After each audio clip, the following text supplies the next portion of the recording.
¿cómo le parece que terminó pues la boda, cierto? Y toda la familia, los amigos, todo el mundo estaba pues ahí pendiente. Salieron al atrio y como pues era una aldea típica europea, lógicamente que las familias del novio y de la novia vivían una muy cerca de otra. Y entonces, no sé si era la usanza de ese pueblo o qué, lo cierto del caso es que la novia, en medio de toda la algarabía pues de ahí del atrio, le pidió al novio permiso y a la familia, y les dijo: mientras ustedes están aquí, yo me voy a cambiar para estar más cómoda para irnos de luna de miel.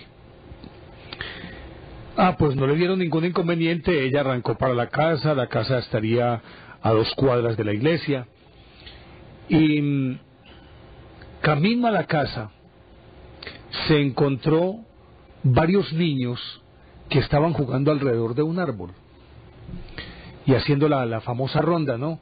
Supongo yo que parecida a esa que nos enseñaron cuando pequeños, aquella de que pasa el rey que ha de pasar. ¿Cómo era, Juan? A usted le tocó, me imagino que pasen los gladiadores que han de pasar.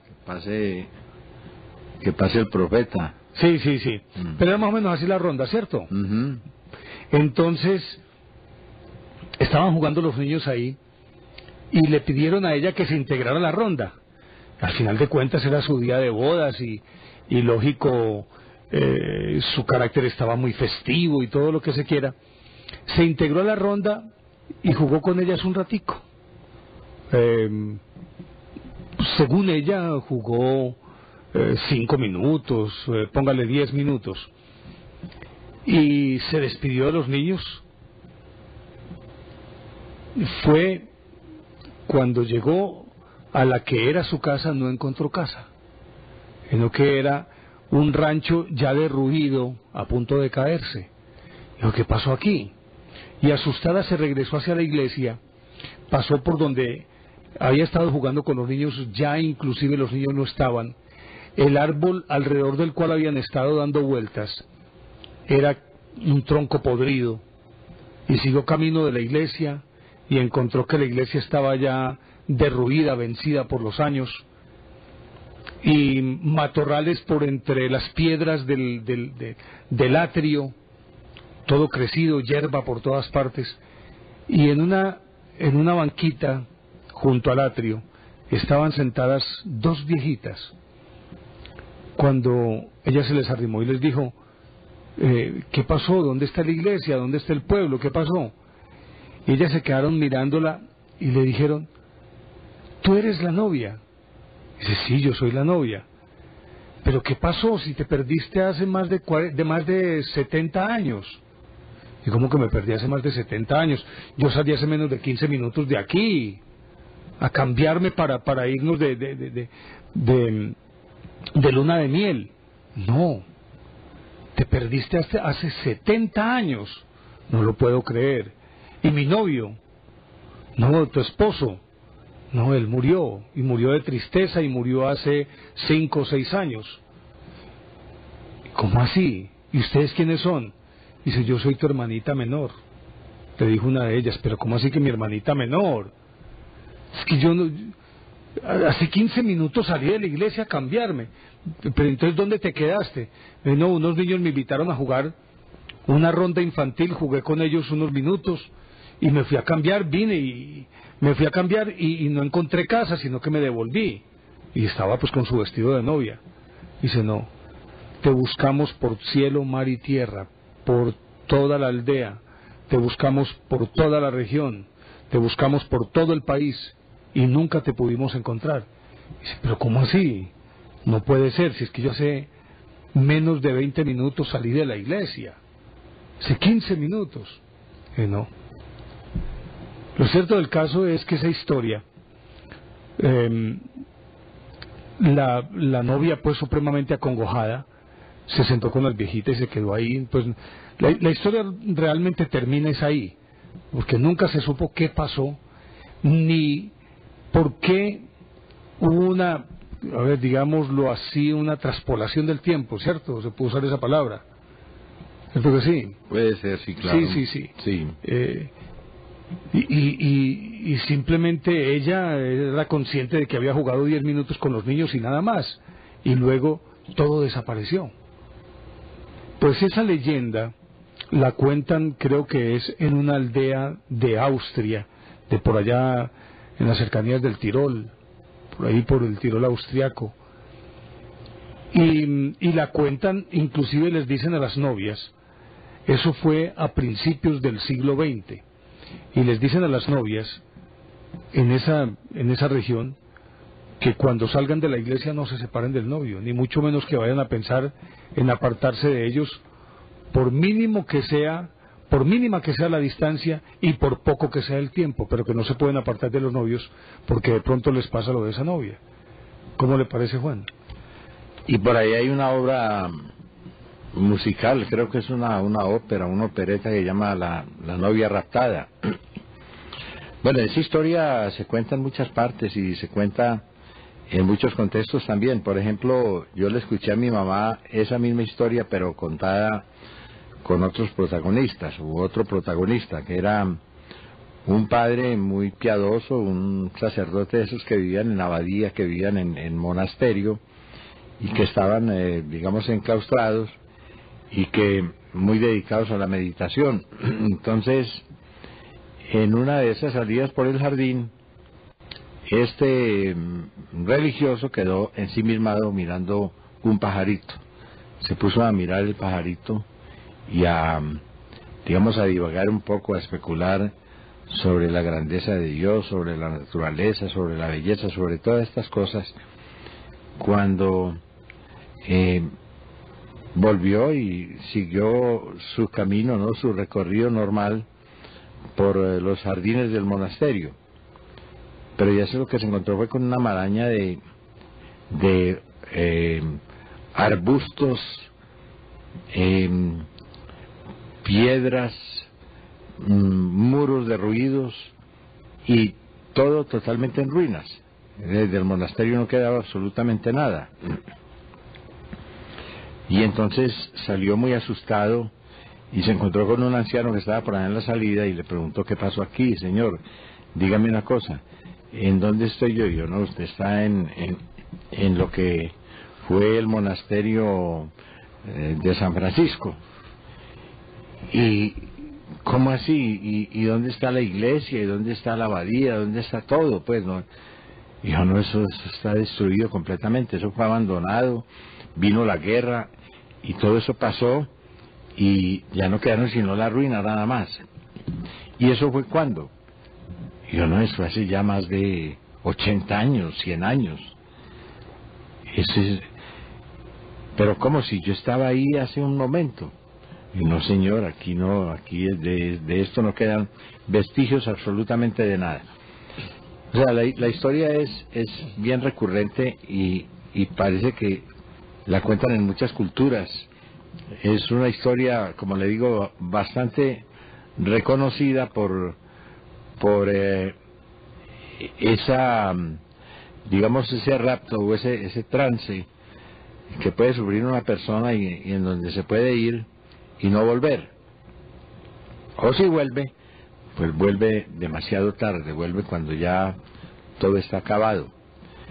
Eso en las culturas tradicionales, en las culturas tribales también existe esto y le atribuyen, por ejemplo, lo que llaman la muerte del yajé a los que se van y no vuelven. Eso también ha servido para que se hagan historias muy jocosas alrededor de todo esto. Hay un escritor del short story, pues, que es el género muy cultivado en los Estados Unidos de Norteamérica, que pues se ha hecho famoso por los grandes cuentistas, ¿no?, empezando por Edgar Allan Poe, por ejemplo, y todos aquellos escritores que escribieron cuentos y que pues crearon unas tramas increíbles alrededor de una obra muy corta, una obra que pues tiene desde el principio ya todo su trama, su clímax y toda la parte emocionante, porque esa es la característica del cuento. Y no sé si es Saroyan o Santayana, se me confunde ese apellido a mí, pero de todas maneras el tipo es seguramente de descendencia japonesa, y es un gran cuentista que hay en los Estados Unidos, que existió por lo menos en el siglo pasado. Cuenta la historia de un albergue que había en la montaña, en la parte pues boscosa, allá en la parte maderera, en la región de los lagos, y que allá llegaban turistas a pasar las temporadas de invierno por la belleza del paisaje y por el descanso que brindaban esos lugares paradisíacos. Y de pronto estaban en un albergue de esos ahí, una familia, y vieron un cuadro inmenso en la pared. Un señor con un reno montado en la cabeza, en el hombro con un reno muerto ya, ¿no? Lo traía a horcajadas, pues. Lo traía a horcajadas, sí, sobre el hombro, sobre los hombros. El señor muy bien caracterizado, pues, con su sombrero de cazador, de bigote, barba, bueno, de gran estatura, muchas características corporales, es decir, un cuadro muy natural. Y le preguntaron, bueno, ¿y de quién es ese cuadro? Y yo, no, este es de uno de los fundadores de esta casa, ¿no? Que murió hace muchos años. Y él dejó muchos recuerdos en su vida y precisamente le gustaba mucho la cacería, y entonces él salía a cazar renos, salía con su escopeta y siempre volvía con un reno. Y lógicamente que aquí hay muchas creencias y muchas leyendas alrededor de este cazador, de este señor Miller, por ponerle algún nombre. Bueno, y estaban ahí pues por la noche ensimismados escuchando la historia del señor Miller y de todas sus hazañas ahí como cazador. Y les decía a la muchacha, que era una jovencita que habitaba allá, les decía, no, es que por aquí hay gente que lo ve, hay gente que dice que lo ve y que lo ve siempre con ese reno a horcajadas, y lo ve caminar por todos estos senderos, ¿no? Él aparece y desaparece. Es una cosa muy extraña. Pues estaban ahí a la luz al lado del fuego de la chimenea, cuando miraron hacia afuera, que había una ventana francesa, una ventana muy amplia, y de pronto vieron que llegaba un tipo con las mismas características, exactamente como lo había descrito la muchacha, y además igualito al que estaba en el cuadro, totalmente igual. Lo vieron que venía por el camino de entrada a la casa, se venía acercando, y esa gente pues inmediatamente empezó a gritar y entraron en pánico y en histeria y salieron corriendo. El tipo entró a la casa, llegó a la cocina, descalcó el reno, se quitó el abrigo, colgó la escopeta, colgó el sombrero, se sentó a leer y a fumar pipa. Y esa gente desesperada pues porque tenían un fantasma ahí. No había tal fantasma, era el señor dueño de la casa que había llegado de cazar un reno. Pero la historia es que había una leyenda que contaban que mucho tiempo La historia es que la pelada se inventó la historia para impresionar a los huéspedes que había ahí, pero el señor existía y era el dueño de la casa y todo eso, ¿no? Y se había hecho pues retratar, ¿no? Es un cuadro gigantesco el que tenía ahí en la sala de la casa con su reno. Dirían ahora de manera muy jocosa el divertimento de la niña. No, se los gozó. Se los partió a todos. Un divertimento que llaman. Sin divertimento. Ay, hombre, yo la cojo a culatazos. No, muy no, linda. pues imagínese. Muy querida. Sí, sí, sí. Y el tipo entró, se sentó y no saludó a nadie. Sino no, que... él pasó directo para la cocina con su reno, ¿no? Como si nada, ¿no? Y después se sentó por allá atrás a leer y a fumar pipa. Y esa gente desesperada esperando a ver qué iba a hacer el fantasma. Mire, lo que pasa es que con esto del tiempo, eso es algo que definitivamente, por más que lo miremos, por más que lo escudriñemos, por más que lo estudiemos, ese es uno de los grandes misterios, y ha sido uno de los grandes misterios a lo largo de la historia. El tiempo. Y el tiempo, usted sabe que tiene varias características. Uno que es el tiempo físico, cronológico, que se mide por el envejecimiento de las cosas o el deterioro. El tiempo que se puede medir a partir del transcurso de la luz del sol, que por la mañana sale y por la noche se oculta. Y necesariamente uno tiene que convenir con que ese es un periodo. El tiempo nocturno que sabe uno anochece y sabe que inexorablemente va a amanecer. El tiempo que tiene que ver con lo que es gratificante, con lo que es a ver, hombre, que produce placer o con lo que produce displacer. Y el tiempo psicológico que se mide es a través de los acontecimientos que le suceden al individuo, de los hechos o de la actitud misma del individuo, o la actitud del individuo frente a ese tiempo cronológico, por ejemplo. Por decir algo, y en alguna oportunidad que lo estuvimos hablando sobre eso, no transcurre el tiempo con la misma velocidad para un bogotano, o para un medellinense, o para un caleño. No transcurre con la misma velocidad el tiempo en esas ciudades, no transcurre a la misma velocidad con la que transcurre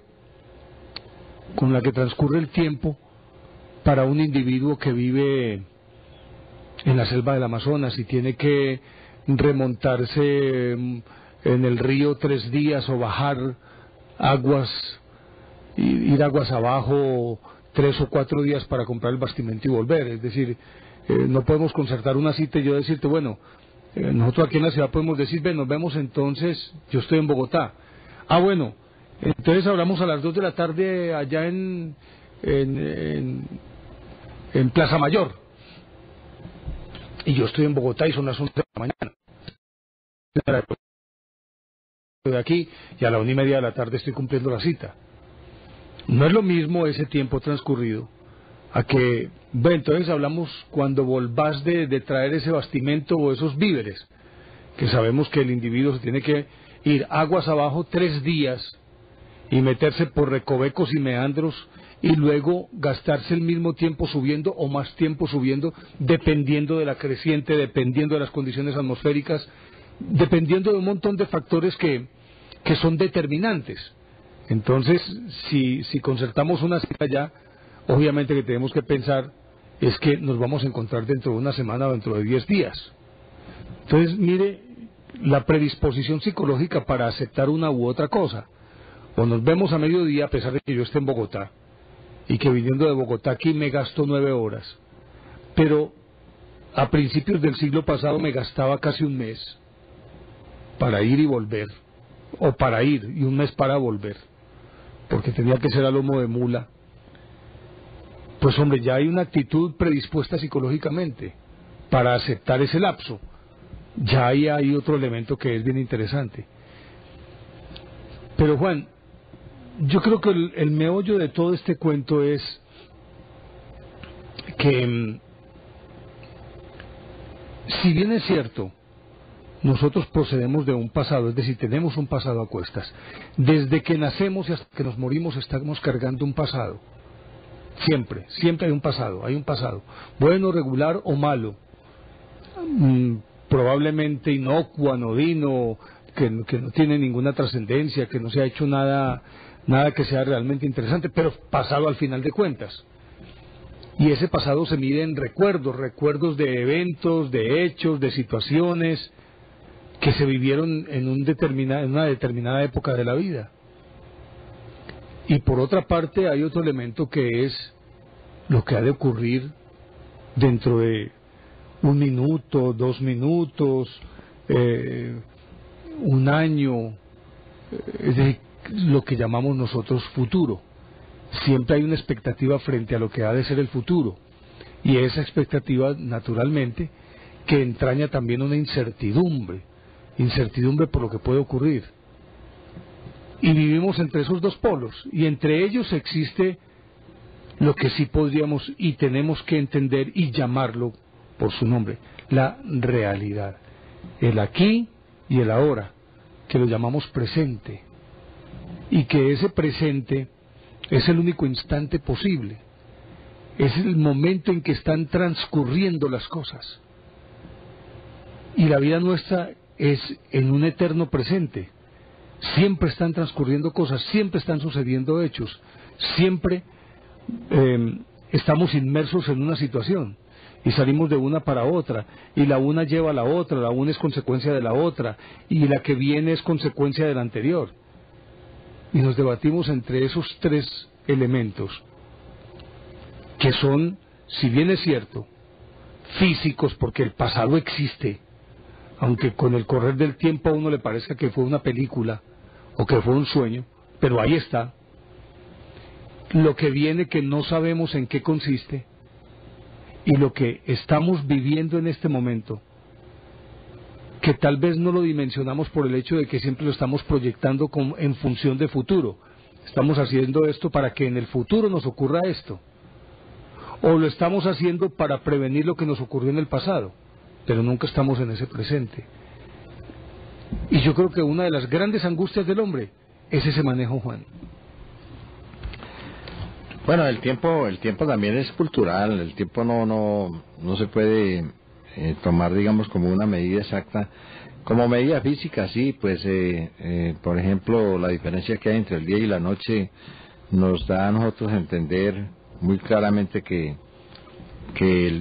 la vida pasa, ¿no? Que, aunque recuerde usted la expresión de aquel famoso autor americano, estadounidense, ¿cómo era que le llamaba, hombre? Don Repugencio, el que nos regañaba porque decíamos americano en vez de estadounidense. Estadounidense, eso es correcto. Además tenía la razón. No, y tenemos la palabra en español, ¿no? Nosotros no estamos en contra de eso, por Dios, doña Doralba. Yo no estoy en contra de las formas correctas de hablar, ¿no? Que digo yo, es que el uso se impone muchas veces, y bueno, ya todo el mundo dice americano, y es como muy difícil erradicarle a ese gentilicio de la gente del común, pero en realidad era estadounidense. Bueno, pues este fue un pistolero muy famoso por allá en el oeste americano, en el oeste estadounidense, que se reformó y se volvió un hombre de bien, digámoslo así, ¿no? Es decir, un ciudadano de bien, y además escritor, y muy buen escritor. Sería Wallace. Stephen Crane. Ya. Stephen Crane, sí, señor. Recuerde que Wallace, el autor de Quo Vadis. No, ese es Sienkiewicz. ¿Cuál es, hombre? O Ben-Hur. Wallace. Wallace, tal vez sí. Wallace. Tal vez sí. Ese era un Marshall. Sí. Y ese estuvo inclusive tras Jesse James. Ajá. Tras la captura de Jesse James. Sí, entonces. Él tiene un escrito por ahí muy famoso, maravilloso, entre otras cosas, porque dice, un hombre le preguntó a Dios, ¿por qué el tiempo pasa tan rápido, Señor? Y Dios le contestó, el tiempo no pasa, pasas tú. Eso está muy bien determinado. Es que además es muy cierto y muy tajante. Es que, perdóname que te interrumpa, cuando ahorita hablabas de del tiempo físico es que lo podemos medir. Mirémonos nada más los rostros. Es decir, que hace que mire uno para atrás y que hace que éramos niños y ya somos adultos. Y obviamente que eso significa que de todas formas hemos tenido que atravesar por un lapso largo en el que físicamente todo se puede medir, ¿o no? Por lo menos las arrugas y todas estas cosas, ahí están. Sí, no, pero tomando la expresión de Stephen Crane, hombre, eso es cierto, ¿no? El tiempo está ahí. El que pasa es uno, a uno es que le entran los años. Por eso a mí no me preocupa mucho cuando me preguntan que ¿cuántos años tiene usted? Yo debo tener por ahí 3.000 más o menos. Pero si quiere que le diga la verdad y hablando con sinceridad, yo tengo los años que me faltan. Los otros ya me los gasté, esos ya me los consumí completicos. Es decir, y me los gasté bien gastados, ¿no? Porque los viví intensamente. Pero efectivamente los que pasamos somos nosotros. El tiempo está ahí quietecito. El tiempo sigue su ciclo. Es un ciclo que tal vez es inmodificable, pero que ahí está. Por eso la relatividad del tiempo depende de los seres que están sometidos a ese tránsito, a ese transcurrir.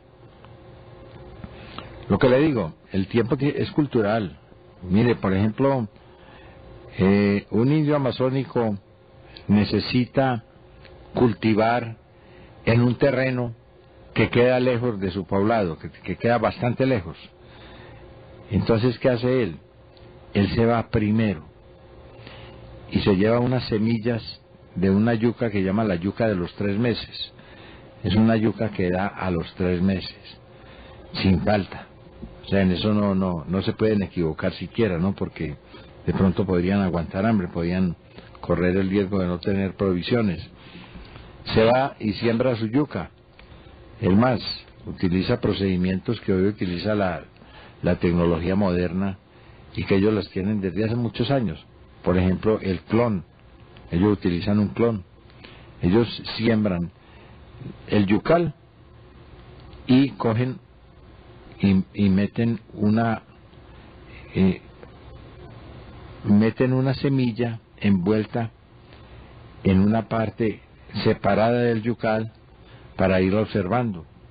Entonces van observando ese clon que tienen y de acuerdo con lo que vean ahí en el clon de esas yucas o de ese yucal, saben cómo va el yucal, cómo están creciendo, si ya tienen, pues ya están hechas, ya se pueden cosechar o todo eso.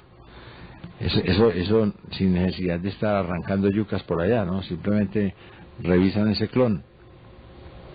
Entonces ese tipo va y siembra su yucal. A los 3 meses vuelve con los peones de una vez. Y ahí tienen ya la comida lista, ¿no? La base alimenticia de ellos, la yuca. Y es decir, ellos le dan vuelta pero al clon. No tocan al yucal para nada. No, el yucal no hay necesidad. Y saben a los 3 meses cómo está por el clon y vuelven ahora sí con todo. Se van, de acuerdo con lo que les dice el clon, se van para allá y pues se ponen a trabajar la tierra, ¿no? A sembrar y a hacer lo que tienen que hacer, pero ya tienen comida. Entonces, esa parte es muy importante. La manera como ellos distribuyen el tiempo de tal manera que el tiempo hace su trabajo. El tiempo hace su trabajo. Ellos se dedican a otros menesteres, mientras el tiempo hace su trabajo, ya después cosechan la yuca y siembran y bueno, se consiguen su sustento, lo que han de sembrar. Entonces, hay muchas apreciaciones del tiempo que por ejemplo, dentro de las alegorías, ¿no? Dentro de las representaciones del tiempo están en la mitología clásica se diviniza y se personifican las figuras de Cronos y de Saturno. Usted sabe, el que se come los hijos, ¿no? Uh-huh. En el arte renacentista se representa el tiempo por una figura desnuda y alada, cuyos atributos más comunes son la guadaña y la hoz. Bueno, ese es muy medieval, ¿no? Ese es violento, porque es que se asocia con la muerte. La representación de la muerte, ni más ni menos, ¿no? Que, o sea, cuando se te llegó tu hora, hasta ahí llegaste, ¿no? Y además lleva una clepsidra, el dragón, la serpiente que se muerde la cola, o el zodíaco. Lo de la serpiente que se muerde la cola es para los medievales, y se encuentra en todas las catedrales góticas. La serpiente que se muerde la cola es el símbolo del infinito. Ese es el símbolo matemático del infinito. Es una serpiente que se muerde la cola. Uno lo representa como un 8 acostado, pero en realidad el origen de esa figura es una serpiente que se muerde la cola. Y tiene el otro simbolismo, que es el que, representando el infinito, no solamente se muerde la cola, sino que representa también la espiral, que siempre va de manera ascendente. La espiral, y acuérdese que también aparece el círculo, como es el cierre de los ciclos, de lo que va y vuelve, siempre. Ese es el zodíaco. Sí. Pero también se representa de manera circular. El zodíaco, pues, que es la vuelta de los animales por la esfera celeste, ¿no? La manera como ellos van pasando, ¿no? A medida que transcurre el tiempo. Hay alegorías modernas en donde lo representan como por un reloj de arena, o también por estaciones o por los meses del año, pero eso es muy moderno, ¿no? Eso ya tiene que ver es con la agricultura, después del descubrimiento de la agricultura. Y con el calendario, con el calendario que ya reparte, pues, toma como unidad ese periplo tan importante, pues, que son los 365 días, y de ahí, pues, hacen una cantidad de medidas, ¿no? Porque la división de eso no es igual en toda parte. Acuérdese que los mayas tenían el mes de 20 días, porque ellos manejaban el sistema vigesimal, el sistema de 20 en 20, como lo manejaban los celtas también, ¿no? Eso es la herencia que le quedó a los franceses, que los franceses todavía tienen el 20 como base numérica. Por ejemplo, no tienen 70, sino que tienen 60 y 10, 60 y 11, 60 y 12, 60 y 15, hasta que llegan a los 4/20, que es el 80. Así es como todavía, ¿no? En la lengua francesa, ¿no? Se mide así, se mide así, pero eso, pues, como son tradiciones, son formas culturales que quedan ahí, que son muy importantes. Ahora, Juan, es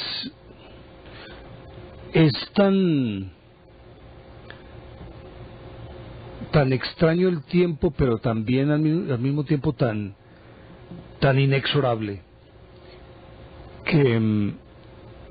y que tal vez nos dio una cierta medida, porque yo creo que difícilmente puede uno encontrar en el mundo, exceptuando a los científicos que se han dedicado toda la vida a estudiar ese fenómeno, difícilmente pues uno los humildes mortales lo podemos entender, pero de la manera tan elemental y tan simple como nos lo presentó Einstein, yo creo que ahí sí puede uno entender de cierta manera esa característica del tiempo. Mire, aquella historia, y para sintetizarla así, no voy a ahondar mucho en ella, porque además pues no soy tampoco un experto, sino simplemente lo que he aprendido después de leerlo, no solamente como lo cuenta Einstein de manera muy elemental, muy básica, sino también muchos científicos. La historia de los gemelos aquellos, uno que se va en una nave espacial y va a un determinado sitio de la galaxia, por poner algo, a la estrella más cercana, Alfa del Centauri, que está a 4.2 años, o a Sirio, que creo que está como a 8 o 9 años luz. Y resulta que el individuo se va de aquí y se gasta 8 años de los nuestros para ir y otros 8 para volver. Y él, cuando regresa, ha envejecido el equivalente de 16 años terrestres. Pero cuando regresa, en la Tierra han transcurrido cientos, si no miles de años. Y entonces, con ese ejemplo es decir, o si no cientos, muchísimos años, es decir, cuando él regresa, su gemelo ya es un hombre nonagenario, de 80, 90 años nonagenario, mientras que él solamente ha envejecido 16. Ese es el tema de la película El planeta de los simios. El planeta de los simios, ni más ni menos. Qué cosa tan interesante, hombre. Exactamente. Muy bien lograda, ¿no? Exactamente. Entonces, simplemente como es relativo el tiempo, es por el hecho de que si se avanza a la velocidad de la luz, se enlentece el tiempo casi hasta detenerlo. Pero mientras tanto en la Tierra está transcurriendo el tiempo de manera normal, y el individuo entonces que está aquí en la Tierra ha girado tantas veces la Tierra. Está muy buen, hombre. Con mucho gusto. Salud, salud. Ha girado tantas veces la Tierra que ya quienes vivían ahí o se han muerto o están demasiado viejos. O como lo describen los poetas también, que es muy bonito, ¿no? Es tan corto el amor y tan largo el olvido.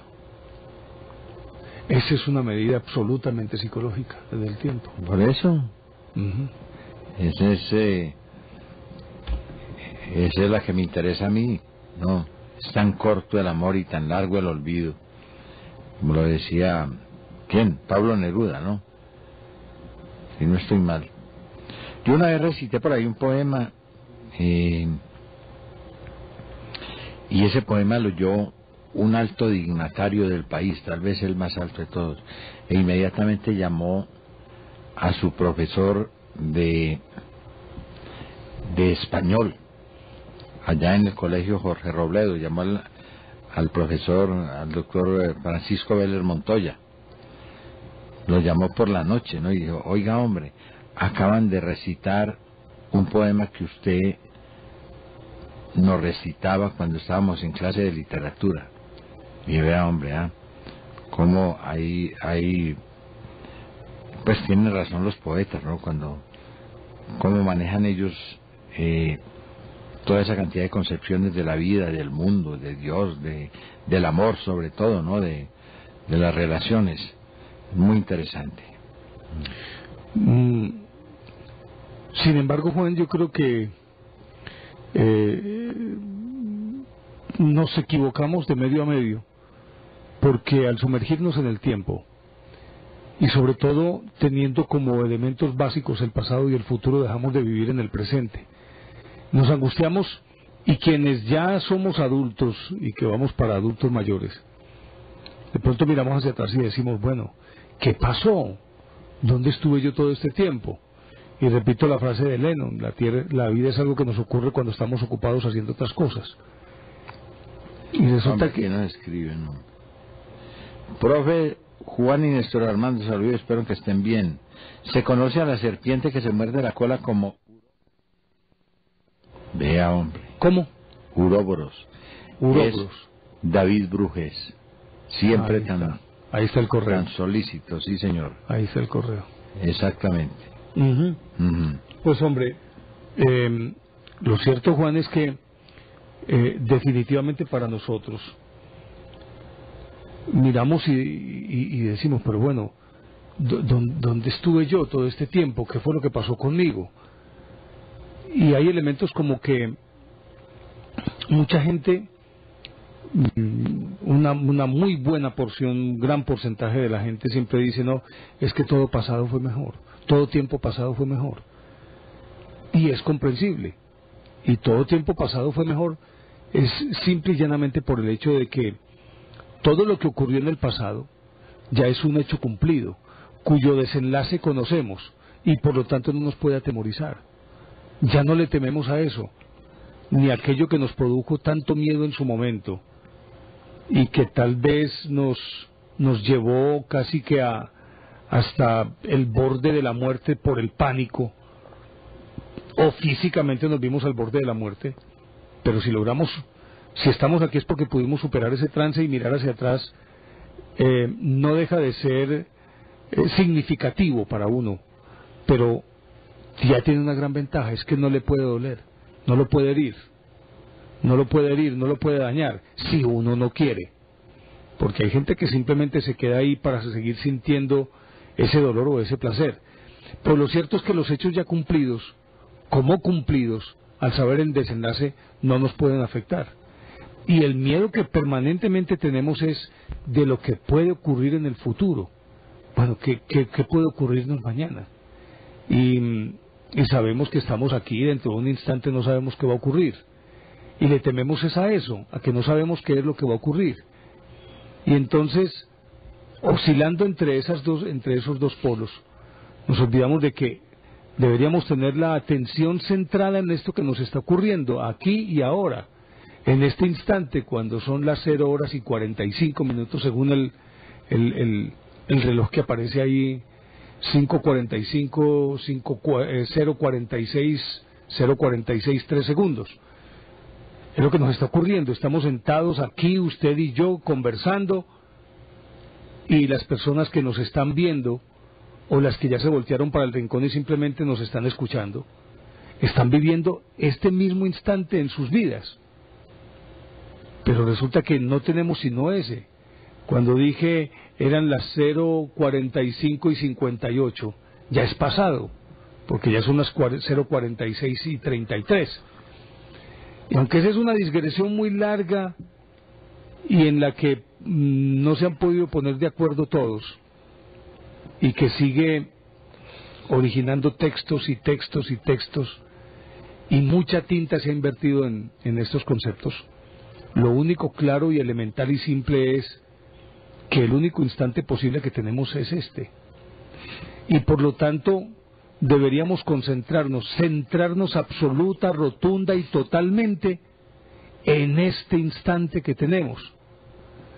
Y actuando con los 5 sentidos en este instante que tenemos, no podemos temerle ni al futuro ni al pasado, sino que, visto desde otra perspectiva, si uno lograra anular el tiempo y concentrarse simplemente en este aquí y en este ahora, Juan, podríamos tranquilamente decir que sí existe la eternidad. La eternidad es la conciencia absoluta de lo que estoy haciendo, sin importar el tiempo que transcurra, ni el tiempo que invierta haciendo lo que debo hacer, sino simplemente viviendo a conciencia de eso que estoy haciendo. Para mí, esa es la verdadera eternidad. Y recuerda que esta semana, así muy de pasón, hablé sobre una frase que a mí toda la vida me ha dado vueltas en la cabeza desde muy pequeño. Para mí eso era un misterio, yo no podía entender eso y siempre le eché cabeza. Aquella frase aparentemente inocua, inofensiva y también hasta mamagallística, de hoy no fío, mañana sí. Ajá. Ese hoy no fío, mañana sí, me parece que es la frase más contundente, aparte de aquella de conócete a ti mismo. Sí. Yo creo que esa es la más brava, es decir, para Néstor. No me las doy de filósofo, porque no lo soy, ni pretendo serlo, sino que para mí es de una profundidad impresionante, porque ahí se concentra todo un tratado acerca del devenir, de la vida del individuo, de la historia de la humanidad. Hoy no fío, mañana sí. Lo que en la práctica, por lo menos yo lo interpreto así, significa, hombre, ese mañana sí nunca llega. Y hay que vivir, hoy no fío, es vivir de contado hoy. No vivir a crédito hoy, sino vivir este instante de contado, haciendo lo que tengo que hacer, gastándome lo que me tengo que gastar, y no hablo en términos económicos, sino gastándome la inteligencia, la creatividad, la destreza, las aptitudes, los dones, los talentos, y no guardarlos para mañana. Naturalmente que le han sacado la otra frase, aquella que dice que no dejes para mañana lo que puedas hacer hoy, pero los guasones le han sacado la otra cara a esa frase, que es no dejes para mañana lo que puedas hacer, deja para pasado mañana lo que puedas hacer mañana. Entonces, para mí eso es, no sé, sigue siendo un misterio, pero un misterio que es tan elemental, que en su simpleza es demasiado claro. Es el aprender a vivir de contado en este instante, porque ese mañana sí fío no existe. Pues hombre, sí, eso es lo que hemos visto nosotros en todas las tiendas de nuestros pueblos, para indicar precisamente, pues es además una artimaña, ¿no?, que utilizan los tenderos para decir, no, vuelva mañana. Lo que pasa es que el letrero no cambia, el letrero no pasa. Por eso la permanencia de la lengua escrita es tan estática, ¿no? Por eso se mantiene en los archivos y sirve como documento y como testigo del pasado. Porque allá en los estantes eso no cambia. Cambia la realidad que vive la gente, la manera como ellos se comunican, y por eso este gran hermeneuta, pues, ¿no?, que es Habermas, él dice: lo más importante es lo que acontece, no lo que va a pasar, ¿no? Y muchas veces lo que pasó. Claro que él, como hermeneuta, tiene que referirse al pasado, pero entonces él, cuando habla del pasado, lo que quiere decir en su tratado de la interpretación es: vamos a reconstruir todo el contexto en que estos hechos ocurrieron para ver cuál es la verdad. Algo muy difícil, ¿no? Algo muy difícil saber qué es la verdad de algo que ya pasó. Eso definitivamente es demasiado complicado y pertenece al mundo de las conjeturas. Así usted tenga mucha certeza de lo que pudo haber pasado, hay un pasado histórico del que usted no puede tener ninguna certeza. Simplemente puede recoger documentos, puede recoger testimonios, pero no más. De ahí ya lo otro queda en las nebulosas, queda flotando. Por ejemplo, todas esas leyendas bíblicas, ¿no? El paso del Mar Rojo, que el mar se abrió, que Moisés pasó por ahí, por esa calle que se abrió. Pues un muchachito estaba contando esa historia en una escuela y decía, y entonces llegó Moisés y se comunicó con el jefe del Estado Mayor, pues que era el Padre Eterno, ¿no?, para pedirle vehículos anfibios. Y ahí mismo le mandó, ¿no?, una buena provisión de vehículos anfibios para que se montaran los israelitas y se hicieran al Mar Rojo y pudieran pasar. Y entonces le dice el papá: hombre, mijo, esa versión suya está como rarita, pues, ¿no? Y dice: papá, si usted viera la que hay en la Biblia, esa sí está más rara, ¿no? Entonces, esa es la visión de un pelado. La visión de un pelado ahora no le puede decir que eso se abrió solo. No, ahora hay que decirle que eso fue que con un rayo, ¿no?, o con una máquina especial, o con con un desacoplinador. Entonces cogieron y atomizaron esa agua y separaron, hicieron dos paredes, ¿no? Y por ahí por la mitad pasaron los israelitas. Esas son cosas que son muy difíciles. Por eso contar la historia, contar la tradición, no se puede hacer sino a través de actos de fe, nada más. Las evidencias son... Y a cualquiera pues le pueden decir: a ver, ¿usted qué evidencia es? ¿Usted estuvo allá? Y yo no estuve allá. Entonces, ¿para qué se pone a hablar de eso con tanta certeza? Ahí no opera sino la fe, nada más. Usted Si quiere, crea, y si no, quédese así. Pero no hay más, no hay nada más. Pero eso nos lleva también a otra cuestión, que es crucial.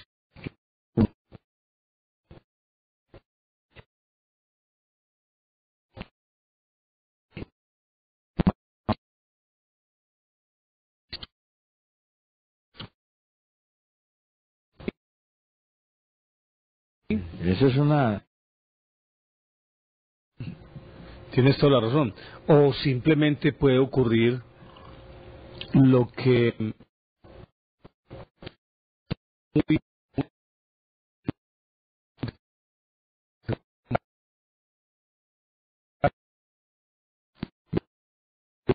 o sea, pues los locos años 20 ya había ocurrido con la Belle Époque, y es aquella actitud hedonista en la que el individuo dice, no, simplemente comamos y bebamos que mañana moriremos. También se presta para eso, pero en uno u otro sentido, la lógica es que deberíamos entender que este instante es el único posible. Yo no sé qué tan certera sea mi apreciación o no, pero alguien muy allegado a mí me decía, hombre, es que, bueno, ese alguien muy allegado a mí es un hijo mío, me decía, no, es que, por decir algo, yo quiero llegar allá, y entonces para llegar allá él quiere ser músico, pero un músico respetabilísimo, o respetadísimo más bien, y entonces trabaja en otra área que, si bien es cierto, le produce le produce dividendos económicos y cierta satisfacción, no lo llena.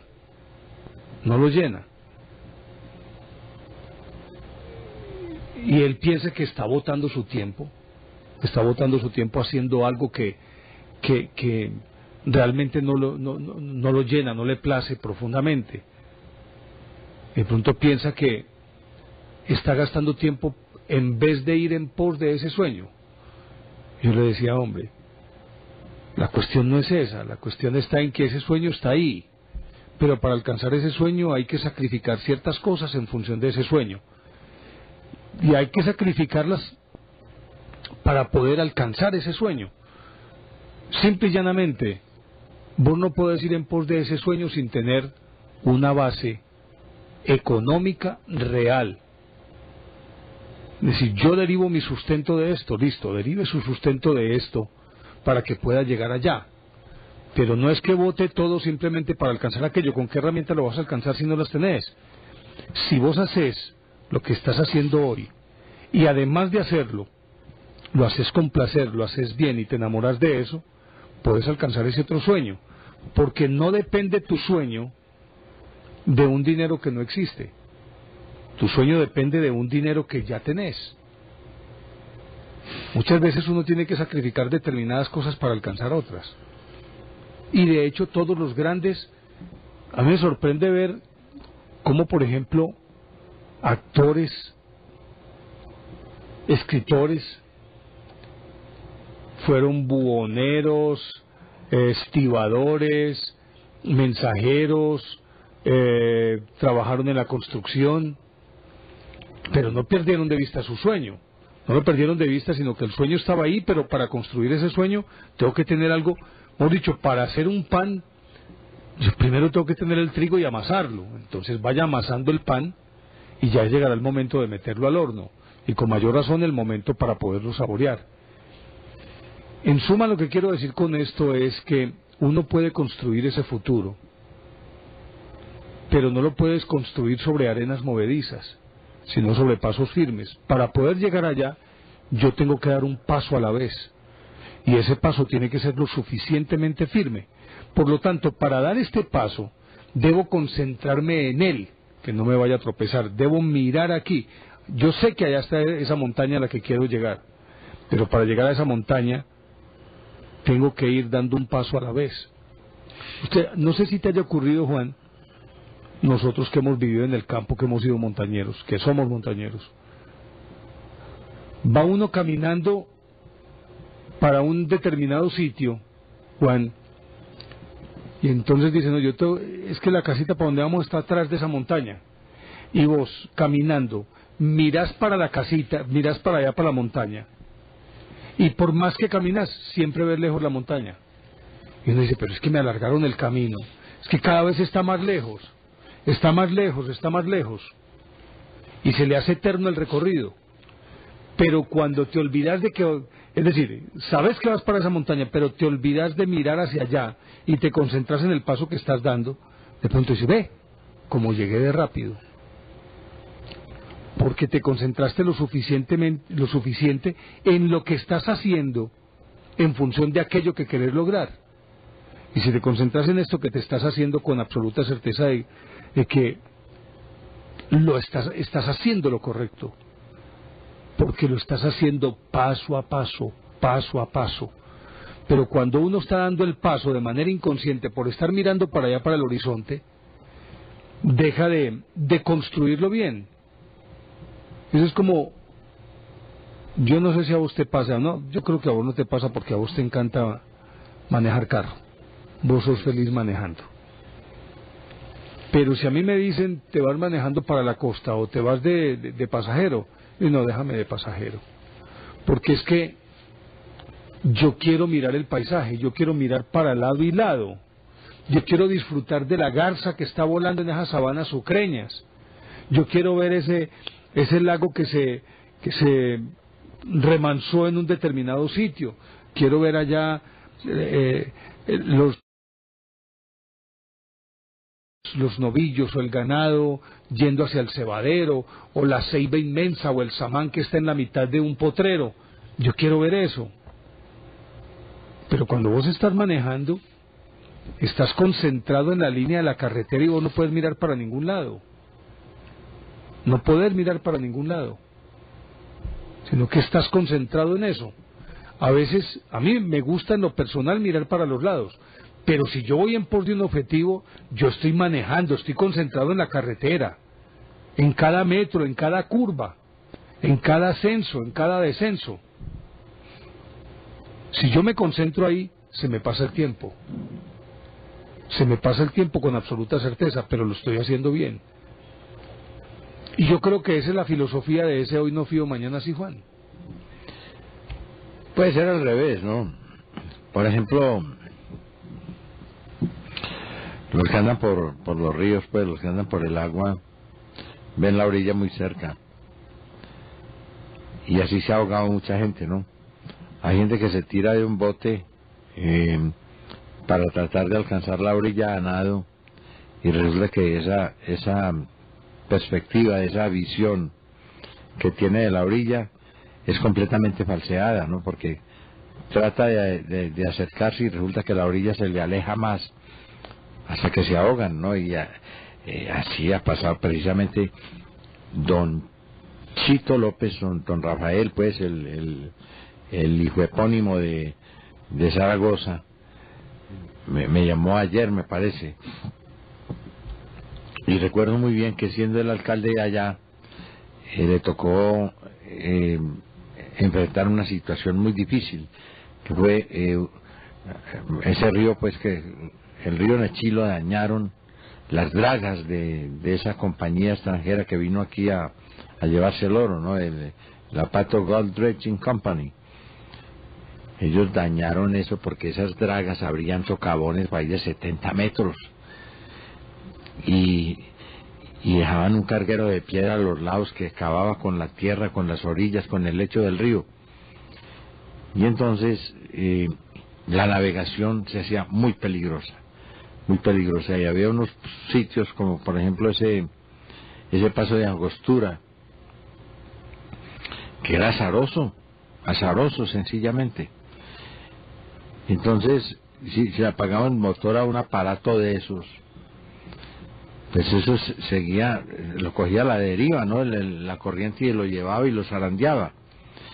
Entonces, en uno de esos accidentes venían dos padres montando en un bote, y como el motor no prendía y el bote estaba pues a merced ahí de la corriente, entonces ellos vieron que sabían nadar, se tiraron al agua, dizque alcanzar la orilla, no la alcanzaron, no llegaron, se ahogaron los dos. Iban recién llegados, estaban recién ordenados y todo eso, iban a visitar su familia. Hombre, eso fue terrible, pues, ¿no? Y sobre todo que, como le digo, le tocó enfrentarlo allá a nuestro amigo. Esa es la relatividad. Esa es la relatividad, ¿no? Lo que parece muy cerca puede estar muy lejos, ¿no? Y lo que parece muy lejos puede estar muy cerca. ¿De qué depende eso? De la actitud, ¿no? ¿Qué actitud lleva usted frente a eso? Si usted lo ve lejos, se le vuelve cada vez más lejano. Pero si se concentra en eso que está haciendo en ese instante, se le hace necesariamente se le hace más cercano. Claro, es como cuando uno, por ejemplo, se monta en un avión para un viaje largo, ¿no? Es decir, yo no sé, hay gente que dice que disfruta mucho los viajes en avión, yo no. Yo me monto en un avión por necesidad y por urgencia, pero... Eso que no da caldo ni tiene plumas, no tiene por qué volar. No tiene por qué volar, hombre. ¿Qué hago yo? Yo me llevo una revista de crucigramas. Y haga crucigramas. Cuando menos pienso, están diciendo, por favor, amarrarse los cinturones que estamos aterrizando en el aeropuerto por allá de Zapopará o de Sapo Hermoso, en cualquier parte. Y entonces ahí mismo ya como que dice uno, bueno, me voy a poder estirar, voy a poder descansar. Eso es muy bueno. Pero de todas maneras uno tiene que engañar el cuerpo, tiene que engañarse a sí mismo, buscando precisamente esos distractores que en una situación como esa pues son muy convenientes, son verdaderamente agradables. Vivimos de eso, de sustituciones. Nosotros tratamos, por eso esa expresión, matar tiempo, es tan propia y tan bien lograda, ¿no? Matar el tiempo. Y acuérdate que hay revistas por ahí que llaman matatiempos, ¿no? Porque es matar el tiempo. ¿Pero qué es matar el tiempo? Matar el tiempo malo. Uno en un avión, por ejemplo, en una zona de turbulencia, un avión moviéndose y brincando y temblando, eso es muy maluco. Pero mucho es mucho. Entonces, ¿qué tiene que hacer uno? Sacar por ahí a ver con qué se entretiene, a ver si de pronto eso no se cae o alguna cosa, pero tiene que matar el tiempo. Lo tiene que matar. No le queda más remedio. De acuerdo. Pero sirve. Sí, de acuerdo. Sí, sí. Por eso yo creo que y tenemos que regresar a lo que veníamos diciendo, y es que definitivamente lo único posible es el presente. Y una plena conciencia para vivir el presente yo creo que es la garantía de todo. Por lo menos, y yo creo que una de las cosas que más afecta al ser humano, Juan, es el tiempo que transcurre en sus vidas, y llega un momento determinado en que uno dice, hombre, todo lo que me falta por hacer y todo el tiempo que perdí. Y no estoy hablando perder el tiempo, es decir, que dejé de buscar el dinero, de tratar de hacer dinero o cosas o negocios, sino el tiempo interior que perdí, lo que dejé de disfrutar, lo que dejé de hacer que me producía placer. Yo creo que esa es una de las cosas que más agobia al hombre, cuando mira hacia atrás y dice, realmente, hombre, a mí me impactó mucho, no sé si se acuerda, Juan, de En busca del soldado Ryan. La película, es una película extraordinaria, hombre. La película de Spielberg. Sí, señor. Cuando él se acuerda que la película empieza, un viejito que entra a un cementerio a visitar una determinada tumba. Y termina con, es decir, ahí empieza a recordar todo lo que sucedió en la guerra, y cuando matan a su capitán, y el capitán le dice, haz que valga la pena. Y haz que valga la pena es, nos arriesgamos todos por venir a rescatarte. Haz que tu vida valga la pena. Y al final, cuando ya está terminando la película, él le pregunta a su esposa, ¿crees que ha valido la pena? ¿Crees que he sido un buen hombre? Es decir, ¿crees que el sacrificio de mi capitán y de todos mis compañeros valió la pena? Yo creo que esa es una pregunta que deberíamos hacernos, no en función de sentir remordimientos, no, porque el remordimiento a ninguna parte conduce, y porque el remordimiento lo único que hace es destruir al ser humano, lo cual no significa que no haya cosas de las que nos tengamos que arrepentir. Sí, debemos arrepentirnos, pero el remordimiento definitivamente es algo muy destructivo, que es es diferente. Pero sí, como cuando uno toma conciencia de la necesidad de vivir aquí en ese ahora, entonces los remordimientos salen, porque independientemente de que me equivoque en este instante, me estoy equivocando con plena conciencia, no con la conciencia que me lleve a pensar que esa equivocación es deliberada. No, una equivocación, siempre uno parte de la buena fe del individuo. ¿Se equivocó o me equivoqué? Pero equivóquese haciendo cosas conscientemente. Es decir, yo creo que lo mejor que debo hacer en este instante es esto y no esto. Siempre que se toma una decisión, como estuvimos hablando hace poquito, que hicimos un programa sobre las decisiones, la decisión entraña dos posibilidades: el acierto o el error. Con absoluta certeza de que cuando se toma la decisión, se da por sentado que esa decisión es la correcta, que puede que al instante nos demos cuenta de que no era correcta, o que el tiempo nos indique que nos equivocamos, pero bueno, ya el remordimiento no nos sirve para nada. Lo único que podemos extraer de allí es la lección que nos dejó esa equivocación para no repetirlo. Pero si estamos haciendo las cosas conscientemente, no hay lugar a esos miedos, no hay lugar a esos temores, no hay lugar a nada de eso. Simplemente esa es la verdadera vida, y la vida es un riesgo, pero es un riesgo que se toma en el aquí y en el ahora, que no se disfraza de pasado y que no se disfraza de futuro, porque tomar una de las dos alternativas es ni más ni menos, Juan, pienso yo, es a ver, hombre, es evadir la responsabilidad. ¿Cuándo qué? Cuando uno se queda en el pasado o en el futuro, es evadir la responsabilidad de vivir la vida plenamente en el aquí y en el ahora. Es miedo a vivir aquí y ahora. Bueno,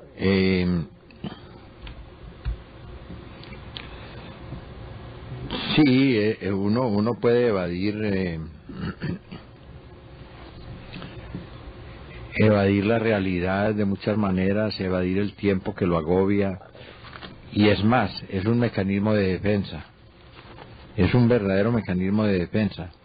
Cuando el tiempo es malo, cuando el tiempo es terrible, cuando uno está pasando, como lo dicen pues muy acertadamente, por malos tiempos, pues eso es lo que uno hace exactamente, ¿no? Tratar de que eso pase rápido, como le dicen a uno, el mal paso, darlo rápido. Efectivamente es así. El problema es que en esa lucha contra el tiempo de pronto uno se estrella y uno se equivoca. El tiempo... Claro. Y al mismo tiempo le va dando la medida. Sí.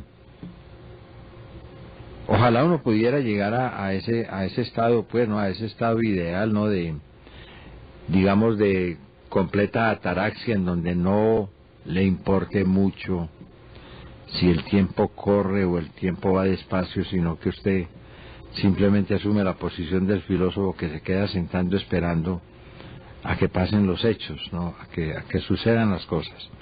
Pero yo creo que ya es muy difícil en una época como la actual, en una época pues que es sobresaltada y en donde hay que correr y en donde todo el mundo anda en una frenética carrera contra el tiempo. Está peleando con el tiempo siempre, ¿no? Siempre estamos peleando con el tiempo. Eso es maluco. A mí me parece terrible, pues, ¿no? Saber uno que no dispone sino de tantos minutos para llegar a determinada parte, y que si no corre, si no hace un gran esfuerzo, si no se somete a cosas estúpidas, entonces no lo logra. Eso no es bueno. Y es muy destructivo. Es muy destructivo. Y yo creo que es la mayor causa de estrés en el mundo en este momento, el verse agobiado por el tiempo. Por eso yo envidio tanto a aquellos que se liberan del tiempo y que pasen carros y carretas. Que es domingo rico, que es viernes rico, que son las 2 de la mañana delicioso, que son las 6 de la tarde. Qué rico uno no tener que vivir pendiente de pico y placa, por ejemplo. Y cosas así tan pequeñas que son las que van agobiando al individuo. Yo creo que, de todas maneras, independientemente de las circunstancias o de la situación en la que se encuentre, yo creo que es importante aprender a vivir en ese único instante que se tiene. Y si es tomando agua, saborear cada sorbo como si fuera el último y ser consciente de cómo el agua va pasando a través de la garganta y va refrescando, que es una sensación que yo no la cambio por nada. Pero no como cuando uno termina un partido de fútbol o cuando después de un esfuerzo toma el vaso de agua y glu glu glu glu glu glu glu y se lo tomó. Esa es la vida. Uno no se puede tomar la vida así como un vasado. Yo creo que la vida hay que tomársela, y es el verdadero disfrute de un vaso de agua, tomárselos a sorbos, y sorbos lentos, conscientes, deliciosos, para poder sentir esa frescura. Pues es lo que pienso, no sé qué piense Juan, pero ¿qué tal si invitamos a los televidentes? ¿Te parece? Muy bien, sí señor. Pues bien, los televidentes que deseen conversar con nosotros, ya saben nuestros números.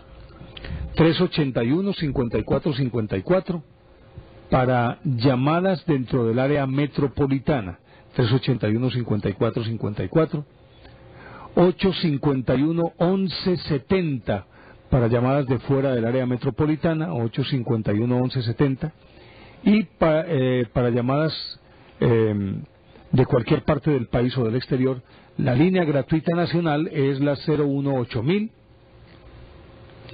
51-50-15. Ahí aparece en pantalla, 018.000 51-50-15. Quienes deseen hablar sobre este tema, bienvenidos son. Hoy que queremos reflexionar un poquito sobre el aquí y el ahora, la necesidad de entender que ese aquí y ese ahora es la única posibilidad que tenemos real en nuestras vidas. Ya saben entonces nuestros números, cuando ustedes lo consideren conveniente pueden empezar a marcar. Recuerden que también nos pueden escribir a nuestro correo electrónico elbuota@teleantioquia.com.co, elbuota@teleantioquia.com.co. Y la señora que está preguntando por Corpo Latido, aquella asociación que defiende los animales, con mucho gusto, doña Lucía. Gracias, Carlitos. Entonces el teléfono es 548-5942. Ese es el teléfono de Corpo Latido, por si quieren unirse a la causa de defensa de los animales. Gracias nuevamente.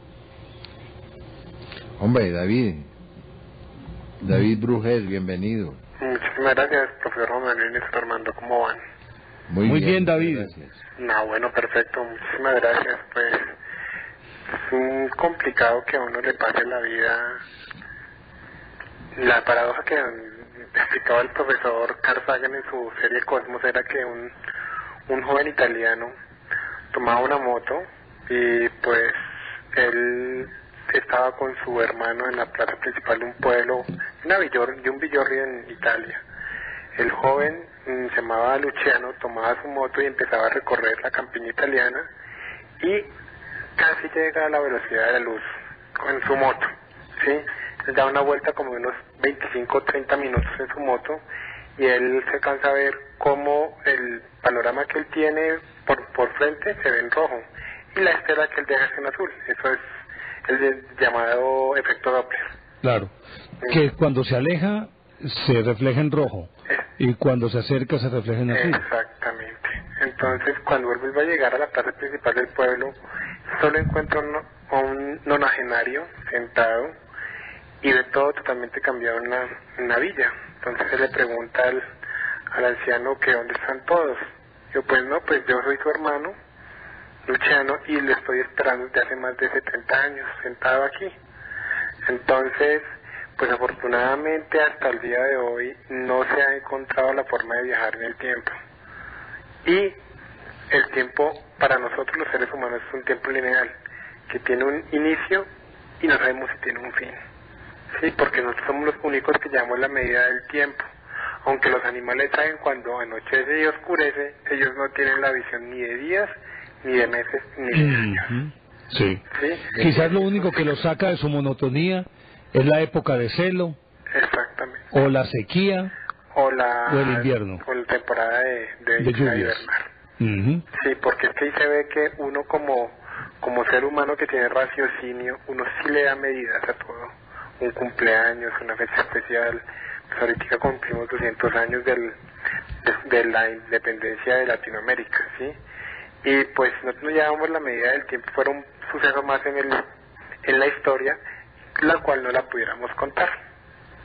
Entonces es muy importante que nosotros los seres humanos llevemos un control del tiempo y que siempre pensemos en un presente y que planifiquemos un futuro y que no nos recordemos del pasado, porque lo que decía Néstor es verdad, todo tiempo pasado fue mejor.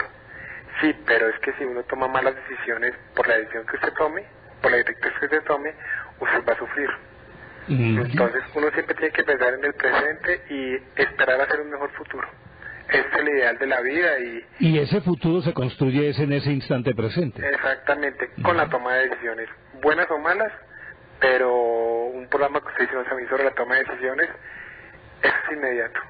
Si usted le ofrecen un puesto fuera del país, piénselo instantáneamente, porque es que si no viaja usted, no conoce a su esposa, no tiene hijos, y de ahí sugiere una línea y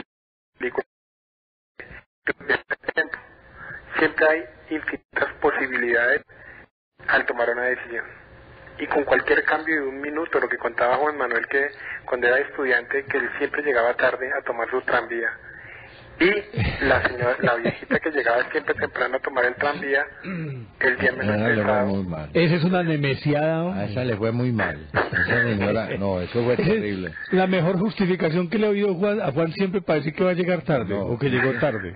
No es que la viejita que llegó a tiempo se mató y yo me salvé. Oiga, pero es que pues es verdad.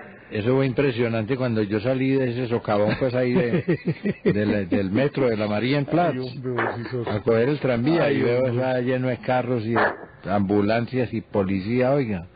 No, y también se alcanza a ver, profesor Juan Manuel Armando, que hace 32 años en Tenerife, Los Rodeos, una pareja no abordó el avión de la KLM porque se quedó un día más en la isla Balear, y el avión de que sufrió la peor fatalidad en la historia de la aviación era el que ellos iban.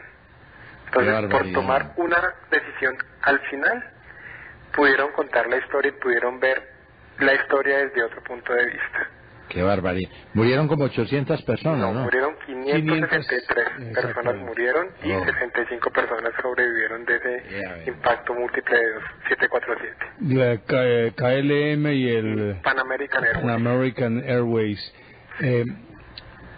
Sí, pero también hace recientemente, o me acuérdese lo que ocurrió con alguien que se salvó del tsunami y vino y se murió. No, la historia es la siguiente. En el vuelo AF447 de Río de Janeiro a Francia, una pareja no pudo abordar el vuelo que los iba a llevar a Europa. Esa pareja abordó 2 días después de un vuelo para Francia con conexión a Italia, y la pareja murió en un accidente de tránsito 5 días después del accidente del avión. Así es. Y un señor Angulo aquí de Medellín, sí, que sobrevivió a 3 accidentes de aviación. Se resbaló en una cáscara, en una acera de Barranquilla, Y ahí quedó. como son tan altas, por esa vaina de los arroyos, pues en el filo de la acera se dio contra la base del cerebro y ahí quedó. Mire, y otra cosa que también los televidentes imagino que habrán visto la película Destino Final, que es una película muy hollywoodense. Todas las cosas que nos van a pasar, usted las evite o no, pasan. Es el muchacho que ve que se va a accidentar Exactamente, y se baja del avión y trata de bajarlos a todos. Exactamente. Y cada uno se va muriendo en circunstancias diferentes, ¿cierto? Exactamente, y se van muriendo como murieron, iban a morir en el vuelo, o quemados, o golpeados por alguna parte del avión, o ahogados. Entonces uno no puede evitar nada. Todos los seres humanos, aunque es una visión muy irreal, tenemos ya nuestro destino. Desde que Determinismo. nosotros nacemos hasta que nosotros morimos. Hombre, David, como siempre, muy interesante. No se vaya a perder el programa del sábado No, para nada, en Radio no, Super a las 11 de la mañana. Había una vez de 11 a 12 del día. Va a ser un tema muy interesante. Va a continuar la historia del Bicentenario. Y la gente diga, hay una cosa, Néstor, que había muchísima gente que no tenía idea de que los indios y los afrodescendientes habían peleado en contra de los independentistas, apoyando a los españoles. Es que prácticamente hasta 1817 todos los indios y todos los negros pelearon a favor de los españoles. Exactamente, y son cosas que ni en el colegio y las personas que estudiamos historia en la universidad jamás nos dicen. Porque los españoles, es decir, el establecimiento español, la monarquía, la corona los protegía. Sí. Y peleaban contra aquellos que estaban tratando de independizarlos, pero era para poder cogerlos para ellos. Entonces peleaban era contra esos. Otra cosa que también es muy importante, y es que siempre en las guerras independentistas el comienzo de una guerra es muy complicado, ya que el poder hacer la unión de muchos pueblos y muchas ciudades es muy complicado, y siempre el avasallador o la potencia hegemónica siempre lleva las de ganar. Pero por algún destino de la providencia las cosas siempre cambian y siempre las personas que se quieren independizar logran hacerlo. Así es. David, muchas gracias. Y otra cosa, quería recordar a la gente que ingresara por favor a el búho, www.elbúho.org, y al grupo en Facebook el búho @hotmail.com, y había una vez radiosuper@hotmail.com. Profesor Juan Manuel y Néstor Armando, muchísimas gracias, y Nach Guten Morgen. Danke. Danke. Y saludos a Juan Giraldo. Exactamente, y también a la doctora Beatriz, que ya está en su casa el día de hoy. Bueno, muchísimas gracias. Gracias y feliz día. Hasta luego. Hasta luego. Don Fernando Castañeda desde Titirbi. Bueno, muchas gracias, don Juan Manuel y don Néstor Armando. Bienvenido, Fernando. Muchas gracias, hombre, y les comento que los había perdido por ahí en la radio. Y cuál fue mi sorpresa ayer cuando, infortunadamente, yo creo, Juan Manuel, que a usted le ha pasado tal vez, o ha oído mencionar esta enfermedad que llamamos los abscesos o los tales nacidos. Claro. Entonces, María. ¿cómo le parece? Hasta caldo de rata me dieron para eso. Oiga, ¿cómo le parece? Yo por ahí, en todo pueblo hay un cosiac. En esto, ayer nada más le comenté yo a un cliente, le dije, hombre, tengo un nacido. ¿Dónde? Y en toda la nalga, ahí cerquita de las 4 letras. Allá donde más les gusta, sí. Oiga, pero qué cosa tan berraca es esto, don Néstor y don Juan Manuel. Y entonces me va diciendo, no hombre, eso es nada. A mí me dan en una, se pasan para la otra nalga, debajo de los sobacos, y yo no les hago caso. Y entonces dije yo, sí es cosiac. Pero no te duele, no, eso conversando uno va pasando el dolor. Entonces, no, yo ayer estaba aquí pasando ese dolor, y resulta que me puse a ver las noticias de Teleantioquia y tomé pastillitas ahí para el dolor, y me quedé dormido ahí, pero escuchando como en la televisión lo que hablaban. Y yo de esas cosas que, pues dije yo, cuando estaba por allá casi 2 de la mañana y iban a terminar ustedes, cuando dije yo, vea hombre, estoy soñando con esta gente, con el de noche buenos días. ¿Y cuál fue mi sorpresa? Que estaba en medio de la luz y yo, me va a tocar conocer a los maestros. Y ahí los estoy conociendo y para mí es un agrado y hombre, muy bueno. Yo por ahí ya trato de comunicarme con ustedes y muy bueno el tema de ayer, hombre. La soberbia era, me parece, o el... Sí, señor. Sí. Exacto, señor.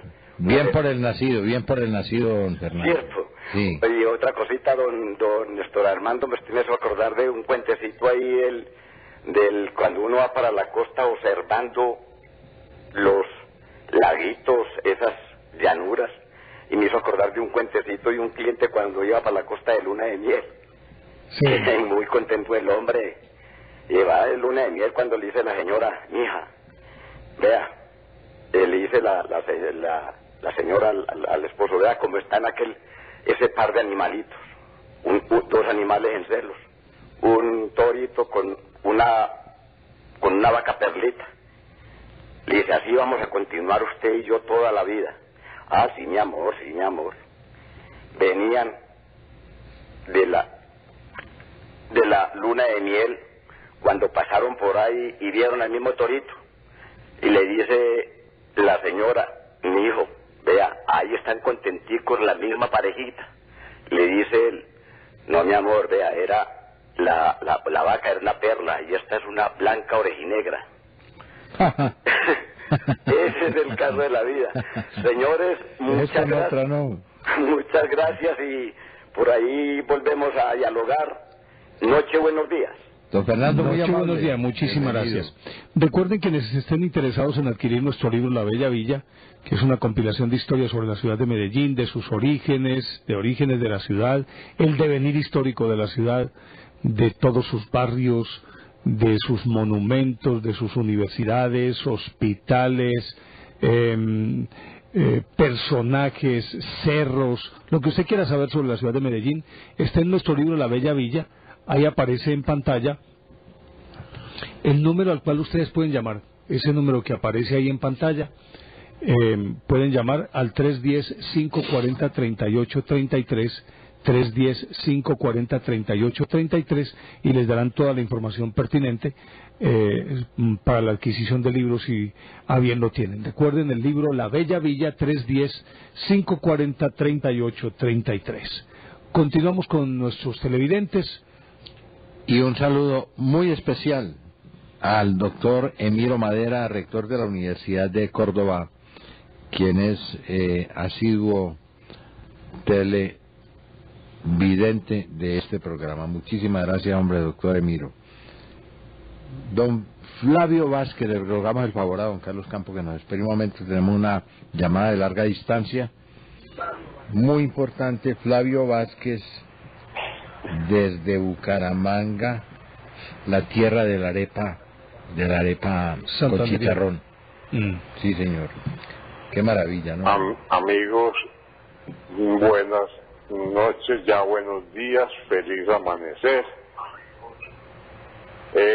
Oiga, no sé, ustedes me van a dividir la palabra. Acaba de hablar un señor que le dio un nacido en la nalga. ¿Ustedes recuerdan cómo les decían? Yo creo que a eso les decían forúnculos.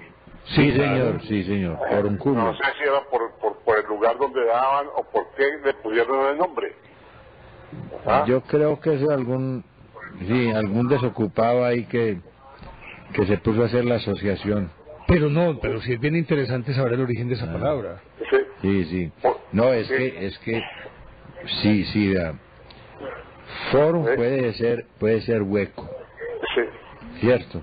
Y el otro también es otro hueco. Lo otro, pues tiene una parte hueca y la otra también rellena, sí. Pero yo siempre lo conocí con ese nombre. Y ahí viene perforar. Claro, güey. Esa raíz for quiere decir hueco. Hacer un hueco. Hacer un hueco. Sí, señor. De manera que es que hoy pues me desperté en el momento en que estaban hablando el amigo Giraldo, era el que estaba hablando anterior a este señor. Castañeda. No tengo el hilo del programa, pero bueno, Estamos hablando sobre vivir aquí y ahora, sobre la necesidad de estar en el presente. Hombre, pues que toda la vida ha existido la necesidad de estar en el presente, porque hombre, el estar en el presente es el momento, es el día de las cosas, pero bueno, comiendo arepa. Ya es entrar a filosofar, comiendo arepa. Como filósofo, sí. Y cuénteme, ¿cómo han estado? Mucho frío en Medellín, ¿cierto? No, aquí hay mucho calorcito. En estas temperaturas tan bajas en Colombia estamos bien. Como dice Juan, le cuento que aquí en Junín con la playa, en la playa con Junín ya están hablando costeño. Están hablando costeño. Me imagino. La gente está hablando costeño. Me imagino que sí. Sí, están andando en bikini. Casi. Ya salen, sí. Están andando en bikini. Me imagino que los árboles están corriendo detrás de los perros para que los mojen. También, sí señor. Sí señor, así es. Y ojalá tomemos con esto que estamos viviendo, tomemos conciencia en el campo de que tenemos que arborizar, hombre, que es supremamente necesario la arborización, que no sigamos construyendo potreros, sí, alimentación para las reses, necesitamos alimentación para la vida humana. Sí, señor, para la naturaleza. Y resulta que los mayores depredadores del mundo son los ganaderos, y el estiércol del ganado es supremamente dañino para la capa de ozono. Y no hemos podido tomar conciencia de ello, hombre. Yo no sé hasta cuándo vamos a despertar. Yo sí quiero hacer ese llamado, hombre, porque es que da lástima ya salir. Nos van a contar cómo van a ser los ríos. Y lo más triste es que la gente está recurriendo a perforar la tierra para sacar el agua subterránea que tenemos. ¿Sí? Y entonces ahora anda todo el mundo desaforado haciendo pozos. De manera que, hombre, yo no sé si ustedes podrán hacer un programa con este tema, porque para mí se me hace muy interesante insistir en esto, hombre, porque en esta zona de Santander da tristeza, pero es triste lo que uno ve en la zona de Socorro, San Gil, por allá por el lado del parque del Chicamocha, donde, oiga, eso es un desierto ya, es que eso es un desierto. Así es. En lo que en alguna época cuenta la historia, o hablan algunos historiadores, debió haber sido un océano, ya eso hoy tiende a ser un desierto. Así es. Es supremamente triste que uno sube aquí a la Mesa de los Santos y uno lo que encuentra en la carretera son carrotanques subiendo agua para las fincas. Una zona que la desforestaron y usted ya ve es un peladero, un desierto. Es triste. Oiga, esto es demasiado triste. Yo llamo la atención sobre eso, hombre, que cojamos conciencia y nos amemos a nosotros mismos. Ese es vivir este presente, hombre. Amigos. Pues, Flavio, muchísimas gracias. Buenos días, mis amigos búhos. Que consta que yo no he mencionado arepas para nada. Yo tampoco, nada de arepas. Y antenoche me llamó mamá Nancy y tampoco las mencionó. Cero arepas. Tampoco las mencionó mamá Nancy, ¿no? Me llamó a invitarme al carnaval de Barranquilla. Vamos a ver si me puedo volar. Ave María, hombre, cosa rica. De manera pues que, un abrazo. Lo mismo. Muchísimas gracias. Y nos seguimos oyendo y viendo por televisión. Fabio, a usted muchísimas gracias, que esté muy bien. Don Carlos Campos, hombre, gracias por su paciencia. ¿De dónde nos llama? Señor, yo siempre, buenos días, señor Armando y don Juan Manuel. Siempre los he llamado de Cartagena, pero estoy visitando su bella ciudad. Por aquí bienvenido, hombre, cómo nos alegra. Qué delicia, qué hermosura, ¿no? Le provoca no irse uno de más de por acá. ¿Y desde cuándo está aquí en Medellín? No tengo unos 8 días, 15 días, estamos por ahí en un seminario por los lados de San Vicente, de los Raelianos, en un monasterio raeliano. Sí. Muy interesante.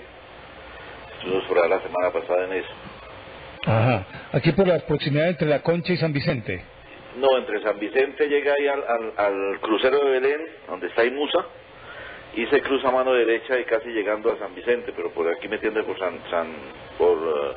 por Río Negro. Sí. Ah, qué placer que esté por aquí, hombre, don Carlos, bienvenido. Tierras hermosas, no, la gente, todo eso. Se queda uno enamorado de estos sitios por acá. Bienvenido y quédese. Aquí hay espacio para todos. Ojalá se pudiera. Bueno, mi señor,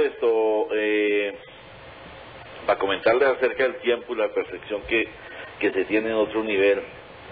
Si uno mira que hay un macro infinito y un micro infinito, el tiempo ya, y nos remitimos a la Biblia, que es un libro pues que está muy mal interpretado, pero que nos dice muchas verdades, cantidades, todas verdades.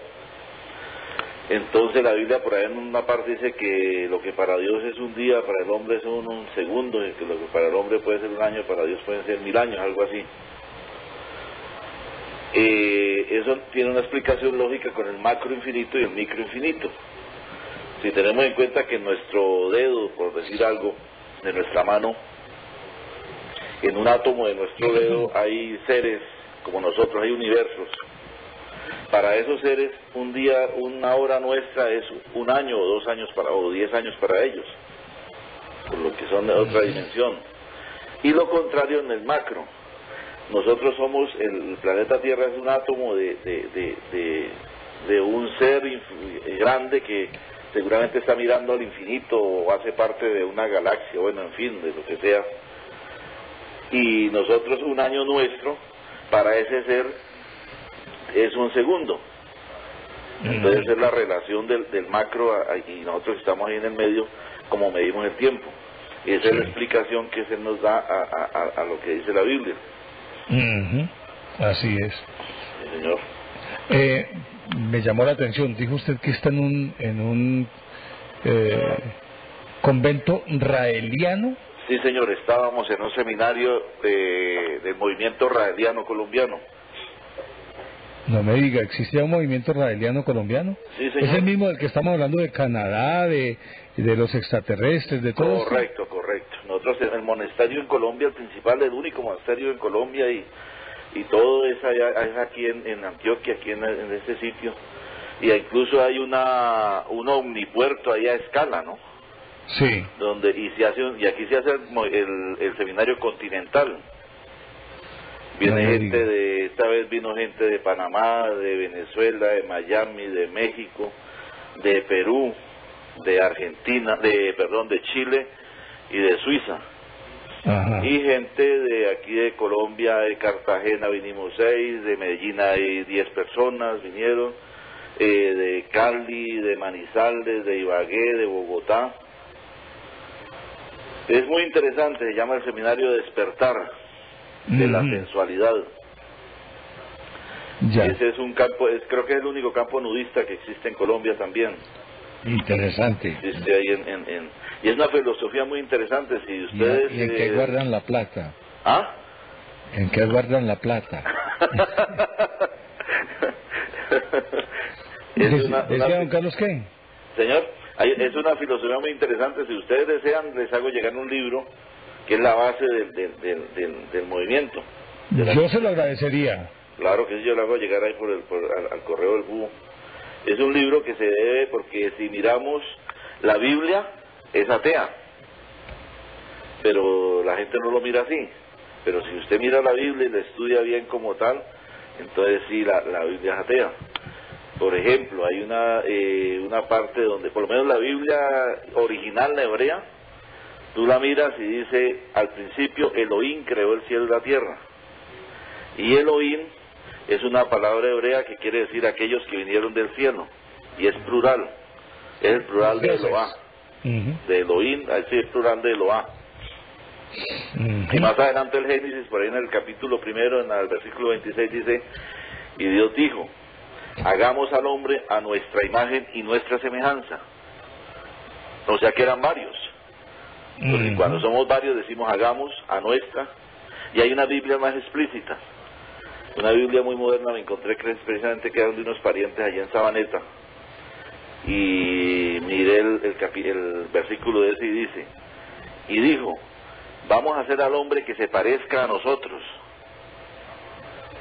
Entonces más claro, y más adelante en el capítulo 6, por ahí en Génesis, hay una parte donde dice, cuando a los hombres les nacieron hijas, y estas eran muy bonitas, muy hermosas, los hijos de Dios bajaron y se procrearon con ellas.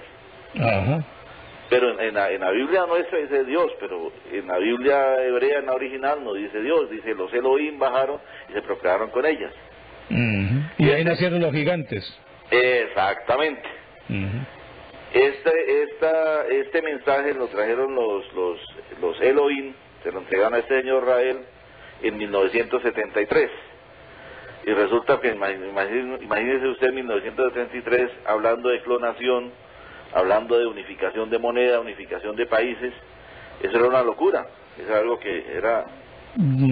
Hoy en día ya lo podemos ver de que está la Unión Europea, que ya van 20 y pico de países unidos, que ya existe el euro, ya la clonación es un hecho, ya tenemos el presidente de Estados Unidos que es ateo y que ya dio el paso a las células madre. Lo de ateo, el presidente, mucha gente me dice, no, él es cristiano. No, era cristiano. Si usted mira en Wikipedia, la página del presidente, en su biografía al final dice religión cristiano de la iglesia congresionista hasta 2008. Don Carlos, muchísimas gracias. Háganos llegar pues ese... Sí, señor, tan pronto pues le estoy haciendo llegar. De acuerdo. ¿Qué, por internet o qué? Por internet, lo mando ahí al correo. Listo. Sí, señor. Perfecto. Y si les interesa, se lo hago mandar físicamente. ¿A dónde los podría mandar? Bueno, si me lo hace llegar aquí a Teleantioquia, no sé la dirección, pero Teleantioquia, Medellín, y yo sé que aquí llega pues. Bueno, señor. Muchísimas gracias, don Carlos. Lo consigo en estos días y lo hago llegar a él personalmente. Gracias, don Carlos, que esté muy bien. Bueno, señor, que esté muy bien. Hasta luego. Don Arnulfo Álvarez, ¿de dónde nos llama? Del municipio de Olaya. Muy buenas noches. Bienvenido. Muchas gracias, hombre. Escuchando al panelista, al búho televidente, que así ya yo creo que lo podemos llamar. En cuestión de la Biblia, es un tema muy de mucha tela para cortar. Sí. Pues la cuestión es creer o no creer. Ajá. Como lo decían ustedes anoche, también estoy escuchándolos cuando hablaban de los vallenatos, cuando hablaban de que habían personas académicos que se sometían solamente a esas estrictas reglas de la literatura. Sí. Hace poco les envié un correo donde les manifestaba sobre que para Dios un día era 1000 años y viceversa. Bueno, también quería pues que lo explicaran ustedes, que tienen una coherencia y un amplio bagaje de todos estos temas. Pero bueno, ya el búho televidente anterior lo explicó y dijo cosas muy interesantes. En cuanto al tiempo, pues estamos muy de acuerdo, porque el tiempo está ahí, es como una canción. Yo soy músico. Tú la canción la escuchas y no la puedes retener ahí. Eso es el tiempo. Sí. Y podemos disfrutarlo ahí y no más. De hecho, también lo manda Dios, vive el día, porque el futuro es incierto.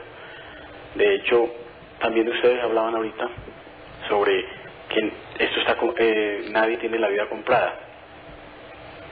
Pues casos espirituales cristianos donde se ha podido, por medio de la oración, resucitar personas. Entonces decimos, ¿era el tiempo o no era el tiempo? Queda la pregunta al aire. Muy interesante.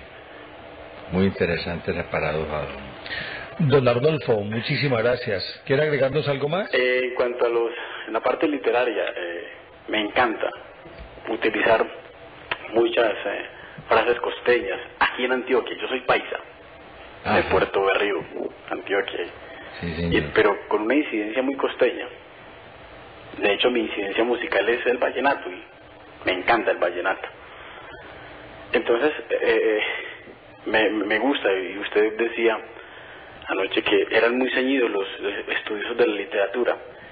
Por decir algo, yo utilizar en mi argot popular la palabra mampano. Es un término que se lo escuché a unos cartageneros cuando hice parte de una agrupación vallenata, y me agradó mucho porque cuando todo le salía bien decían, esa vaina está mampana. Entonces suena muy gracioso. Aquí en Antioquia yo decía, bueno, vamos a hacer un ensayo, y cada que escucho el ensayo y escucho la canción digo, ¿qué tema más mampano? Y la gente se ríe. Ajá, claro. Y aquí en Antioquia, pero es que eso ni en el diccionario está. Y no existe, porque es un regionalismo, algo así. Sí. Y es muy agradable, porque sí, la cultura colombiana es muy rica. Y es agradable poder disfrutar de escuchar estas cosas, como por ejemplo, y de hecho un saludo al señor de Titiridí, que laboré mucho tiempo, especialmente por allá, cuando decía, tengo un nacido, y yo pensaba, no en la nalga, ni en el cuatro letras, sino en el jopo, como decían, que pena pues la expresión, y es muy jocosa, pero esa es la riqueza de nuestro país. Y del idioma. Y el idioma. Don Carlos, don Arnolfo, Muy muchísimas amable. gracias. A ustedes, y muchas gracias por este programa tan especial, y la sabiduría que ustedes tienen, admirable.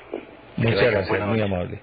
Recuerden los interesados en adquirir nuestro libro La Bella Villa que pueden llamar al 310-540-3833.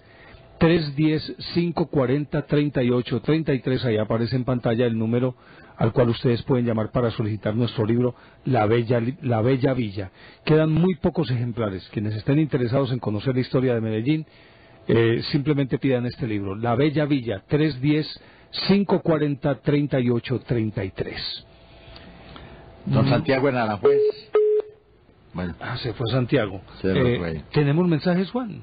Sí, señor. Y uno largo, pues, porque aquí me mandaron el poema completo, para que lo sepa.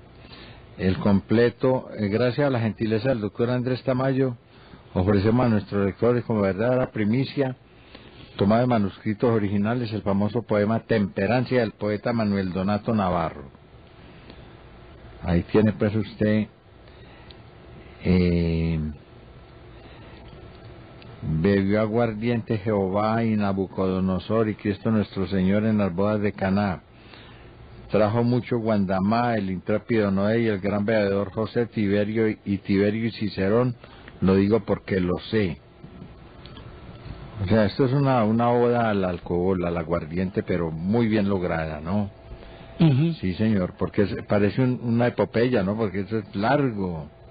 Bueno, pero muy interesante. Haremos alusión a esto. Muchísimas gracias. Nuestro programa. Tenemos tiempo para una llamada más. Quien desee puede marcar nuestros números, ya sea el correspondiente al área metropolitana, fuera del área metropolitana o la línea gratuita nacional. ¿Tenemos más mensajes, Juan? Sí, señor. No, pues es que ese mensaje, ese poema sí es... Este poema está larguito, pues. Pero mucho. Pero tenemos mucho que mirarlo con un poco más de calma, ¿no? Bueno, ya saben entonces nuestros televidentes, tenemos tiempo para una llamada más. Quien desee puede marcar nuestro número. Sí, señor. Nuestros números.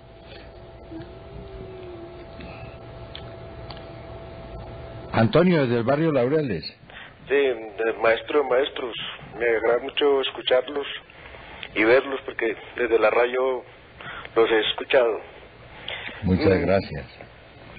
Lo que pasa es que ayer tenía la intención de llamar para la conclusión del programa La Perfección, pero el tiempo se acabó, pero viene con conexión al tema que está tratando hoy. Sí. La verdadera perfección está en la imperfección, Dentro de las religiones establecen que Dios es el perfecto, y al crear Dios al hombre, entonces es la mayor perfección que ha creado. Claro. Pues son apreciaciones muy personales. Sí, pero es cierto. Y con relación a pues como conectando con el tema de lo del tiempo, pues en mi percepción el tiempo ni el espacio existe. Solamente tiene la existencia humana en la medida que se ha hecho la medida de cada uno, el tiempo del espacio. Por ahí uno de los ejemplos que, pues en alguna película que vi, que hablaban de Einstein para mirar la relatividad del tiempo, ponían un ejemplo de el hecho de estar con el hombre o la mujer con su ser amado durante 1 hora, pues eso sería para ellos un segundo. Lo comparaban con el hecho de tener una estufa y meter colocar el dedo en la estufa, que pues entonces sería una hora, pero una eternidad. Entonces ahí se está viendo lo que era la relatividad del tiempo. Así es. Sí, eso era lo que quería decir al respecto. Y para hacerle una recomendacioncita, ya que están en televisión, porque cada vez que toman unos temas tan interesantes que a veces uno, como decía Néstor ahora, a veces uno se voltea para el rincón y se duerme, porque de pronto dentro del programa no le meten algunas imágenes mientras se está hablando sobre el tema. Es como una recomendación. Muy buena. Muy buena, y en la medida de lo posible ya hemos hecho algunas cositas, imágenes fijas, pues a las que podemos tener acceso por cuestión de producción. Es muy complicado a esta hora, pero créanos que no lo echamos en saco roto, sino que lo tenemos muy en cuenta. Bueno, le agradezco mucho y buenas noches. Usted, Santiago, muchísimas gracias. Llegamos al final de nuestro programa, sacamos conclusiones. Saludos desde Bello, Alba Milena Bedoya García. Muchísimas gracias. Pues lo del tiempo sigue siendo un enigma, ¿no? Todo el mundo toma el tiempo como un enigma, pero el problema personal, yo creo que tenemos que centrarnos ahí. Dejar el tiempo donde está y pensar nosotros más bien en qué manejo le damos al tiempo. ¿Cuáles son tus tiempos? Porque yo veo que hay gente que se apresura demasiado y termina muy rápido también. Termina sus días, se mueren. Pero hay otros que se dan un poquito más de calma, un poquito más de parsimonia, y entonces tienen la oportunidad de vivir más, de pronto de disfrutar más, y de pronto de conocer más, de aprender más. Todo esto hay que tomarlo así, en serio, y como le digo, con parsimonia, porque el tiempo se puede volver un enemigo fatal, un enemigo inexorable, y del cual no nos podemos defender. Pues hombre, si bien es cierto que estamos agobiados por la presión de una sociedad que vive a toda velocidad, y mucho más quienes vivimos en las ciudades, que tenemos permanentemente que estar sujetos al tiempo, esclavizados por el tiempo. Pero si logramos concentrarnos en el único instante posible que tenemos, que es el presente, ya de hecho estaremos anulando el tiempo. Si nos olvidamos que hay un pasado, que hay un futuro, que ha de anochecer o que ha de amanecer, sino que nos concentramos en este instante, si durmiendo, durmiendo, si comiendo, comiendo, si caminando, caminando, si escribiendo, escribiendo, si hablando, hablando, si nos concentramos particularmente en ese instante, queda anulado el tiempo. Y entonces podremos decir que hemos alcanzado la eternidad. Final de nuestro programa, ustedes amados.